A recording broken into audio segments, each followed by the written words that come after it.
இந்தியாவோட இதயம் அப்படின்னு சொன்னா பாம்பேன்னு சொல்லலாம், மும்பைன்னு சொல்லலாம். Political capital Delhi, financial capital Bombay.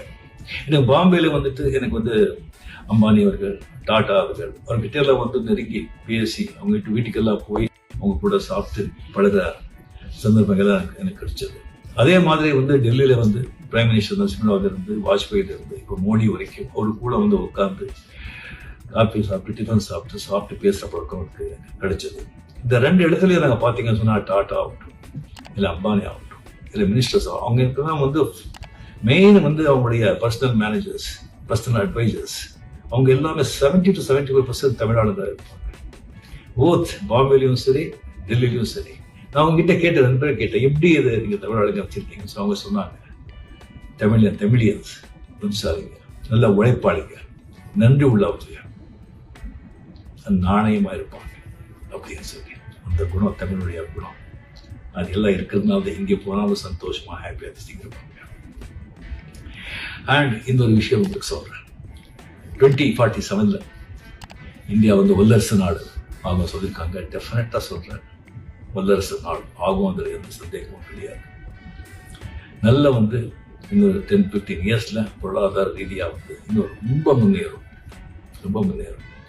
நீங்க அங்கெல்லாம் வந்து இப்ப உங்களுக்கு எல்லாம் வந்து 50-55 வயசு மேல இருக்கும், 20-25 இயர்ஸ் ஆயிருக்கும். நீங்க அங்கே வந்து உங்க பசங்க கூட ஒரு 15-20 இருக்கும். இன்னொரு 10 வருஷத்துல வந்து அவங்களுக்கு எல்லாம் கல்யாணம் பண்ணி கொடுத்து இதான பிறகு உங்க வீடு வந்து முடிச்சு போகுது. மறுபடியும் அங்கேயே நீங்க ஒரு ஒட்டிட்டு இருக்காதீங்க, நல்லா இருக்காது. உங்களுக்கும் வேதனை, அவங்களுக்கும் கஷ்டம். அதனால இந்தியா வந்து இப்பவே வந்து நீங்க பிறந்த இடம், இல்லை உங்க கிராமம், இல்லை உங்க டவுனு, அங்கே வந்து ஒரு நல்ல வீடு இப்போ வாங்கி வச்சுருங்க. உங்க கடமையில் அதை முடிச்ச பிறகு நீங்க வந்து இங்கே வந்துடுங்க. ஒரு பழமொழி இருக்கு, பசங்க பெரியவங்க சொன்னது, பிச்சை எடுத்தாலும் உள்ளூர்ல பிச்சை எடுக்கக்கூடாது, வெளியூர்ல தான் பிச்சை எடுக்கணும். செத்தாலும் வெளியூர்ல சாகக்கூடாது, உள்ளூர்ல தான் சாகணும்.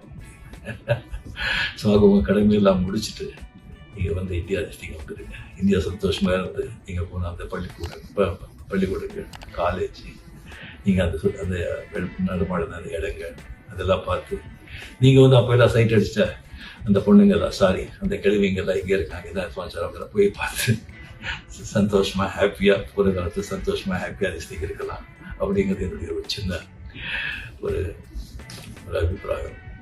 அண்ட் ஒரு முக்கியமான விஷயம், கம்ப்ளீட்லி நான் வந்து ப்ராக்டிஸ் பண்ணணும்னு நான் சொல்றேன்.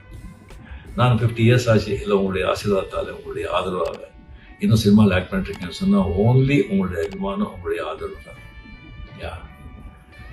அண்ட் சந்தோஷமா இருக்கேன். அது கேட்டால் வந்து ஒன்று லைஃப்ல வந்துட்டு அட்ஜஸ்ட், அடாப்ட், அகாமடேட், தன்மானத்தை விட்டு கொடுக்காம, ஈகோவை கிரஷ் பண்ணி adjust, accommodate, and adjust, adapt, accommodate. வீட்டில் adjust, adapt, accommodate சந்தோஷமா இருக்கீங்க. ஆஃபீஸில் சேம் adjust, adapt, accommodate சந்தோஷமா இருக்கீங்க. வாழ்க்கையில் இது 3 விஷயம் நீங்கள் செஞ்சால் ரொம்ப சந்தோஷமா இருப்பீங்க.